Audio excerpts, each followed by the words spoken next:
तसेच छाटणी केलेल्या पालापाचोळा लाकूड फाटा उचलण्याचे काम वेळेबाबत सर इथे थोडस प्रिंट मिस्टेक आहे. विना मोबदला वृक्ष छाटणी केलेल्या पालापाचोळा, छाटणी आपण वेगळं करतोय, फक्त इथे पालापाचोळा आणि लाकूड फाटा उचलण्याचे काम वेळेबाबत.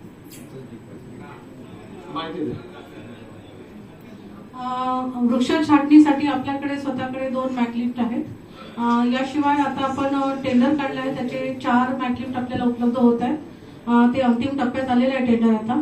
परंतु झाडाचा जो छाटणी केलेला पालापाचोळा पूर्वी SWM डिपार्टमेंट कडून उचलला जात होता, परंतु तशी सुविधा नाहीये. त्यामुळे एक प्रस्ताव आला होता आमच्याकडे की विना मोबदला वृक्ष छाटणी केलेला जो पालापाचोळा ते उचलतील. त्याच्यात जर ओंडके आहेत, लाकडाचे मोठे मोठे ओंडके आहेत, ते स्मशानभूमीच्या कर्मचाऱ्यांमार्फत ते घेतले जातील आणि केवळ पालापाचोळा ते घेऊन जातील. अशा प्रकारचा हा प्रस्ताव आहे.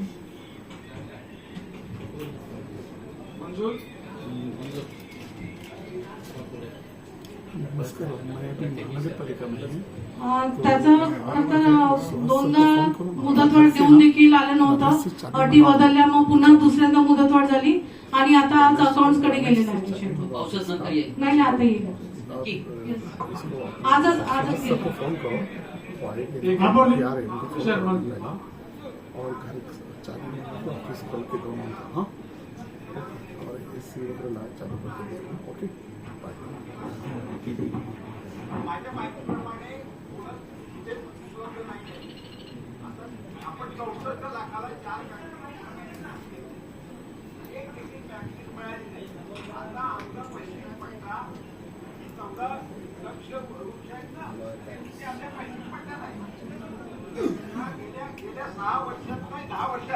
दहा वर्षात एकदा देखील ट्री कटिंग हा विषय आमच्या भागात झालेला नाही.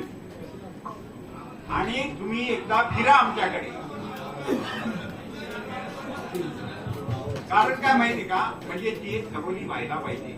आपण फक्त थोडी छाटणी करतो, बाकी छाटणी आज 5 वर्ष काहीच नाही झाली. आणि आम्ही त्याच्यासाठी आता 5 प्रभागाला 1 मॅकलिप आहे. त्याच्यासाठी आपण 4 मॅकलिप ऍडिशनल केल्या. आता पावसाळा येईल, कधी करणार छाटणी आपण, तर त्या लवकरात लवकर यायला पाहिजे. कमीत कमी आम्हाला 1 आणि यायला 1 मॅकलिप द्या, जेणेकरून आम्ही छाटणी करू. कारण फार गंभीर विषय आहे तो. छाटणीचा विषय असा आहे का धोकादायक असेल तिकडे आपण छाटणी करतो आणि इलेक्ट्रिक तारेला लागतात तिकडे MSEB इलेक्ट्रिसिटी बोर्ड करते. आणि नागरिक आपल्याला छाटणी त्यांची खासगी झाडं करून देत नाहीत. कोणी अगदी धोकादायक असेल तरच आपल्याला करायला लागतं. त्यामुळे ती वेळ आपल्यावर येत नाही. आणि हा सगळा पालापाचोळा पडलेला असतो, रस्त्यावरची जी पडलेली असतात ती MSEB कापून ठेवले टाकून घेतात, ती आपल्याला उचलावी लागतात. आणि अगदी धोकादायक असेल, 2 सोसायटीचे वाद असेल तर आपल्याकडे देतात, ते आपण म्हणून आपल्याला जास्ती लागत नाही. आणि पश्चिम पट्टीमध्ये आपल्याला कोणी झाडाला हात लावून देत. महापौर सिंग साहेब बोलू. आदरणीय महापौर महोदय, आपल्या परवानगीने बोलतो. मी नगरसेवक JP सिंग, जयप्रकाश सिंग, विभाग क्रमांक 16. महापौर महोदय, सदर विषयाबाबत माझे खालील त्रुटी उपाययोजना सभागृहाचं निदर्शनास म्हणून देऊ इच्छितो. पहिली त्रुटी मला अशी दिसते की कोणतेही झाड धोकादायक आहेत, तर कोणती झाडे पूर्ण छाटणी करणे आवश्यक आहे याचे स्पष्ट निकष होत नाही. त्यामुळे चुकीची किंवा निरोगी झाडे तोडली जाण्याची शक्यता आहे. लाकूड फाट्याच्या कारणास्तव आवश्यकतेपेक्षा अधिक झाडे तोडली जाण्याची शक्यता नाकारता येत नाही. माझी सूचना आहे की फक्त खरोखर धोकादायक व आवश्यक झाडाची छाटणी करण्यात यावी. प्रत्येक झाडाची पूर्व पाणी छायाचित्रे व संबंधित विभागाची मंजुरी अनिवार्य करावी. स्थानिक प्रभाग अधिकारी व लोकप्रतिनिधी यांच्या माहिती नंतरच कारवाई करण्यात यावी, जेणेकरून चुकीचे झाडे तोडले जाणार नाही. सूचना चांगली आहे, फक्त हा विषय वेगळा आहे, तुम्ही मांडलेला विषय वेगळा आहे, पण विषय चांगला आहे, त्याची दक्षता आपल्याकडनं घेतली जाते. घेत नसेल तर ते घेतील. धन्यवाद. थँक्यू. झालं. जुने आहेत, आमचे आहेत ते. म्हणून जास्त बोलतात. महापौर साहेबांच्या परवानगीने बोलतो. दरवर्षी म्हणजे आपण 1 मे पासून झाडं छाटणी करतो, तसं प्रायव्हेट नाही, परंतु आपल्या रस्त्याला झाडं जी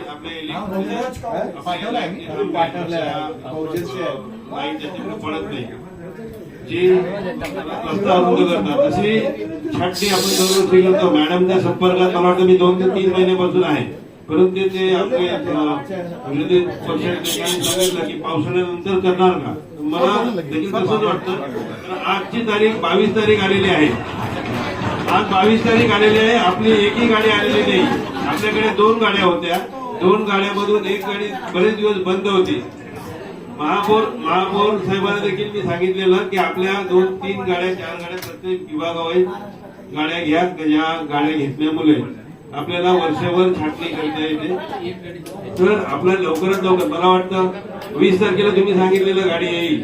20 तारखेला आज तर 22 झाली, तर आज गाड्या आल्याच नाही. तर आपली जी पावसाळ्यापूर्वीची जी कामं आहे, झाडं छाटणी आहे, ती प्रभागात होणार कशी, याचं जरा उत्तर द्यावं. आपल्याला त्या गाड्या घेण्याचा उद्देश आहे की आपल्याला फक्त झाडं छाटणीसाठीच नाही, तर इलेक्ट्रिसिटीचं पण काही काम असतील, उंचावरील जी काम आहेत रस्त्यावरची, त्याचा देखील वापर आपल्याला त्याच्यामध्ये त्या वाहनांचा करायला लागतो किंवा उपयोग होतो.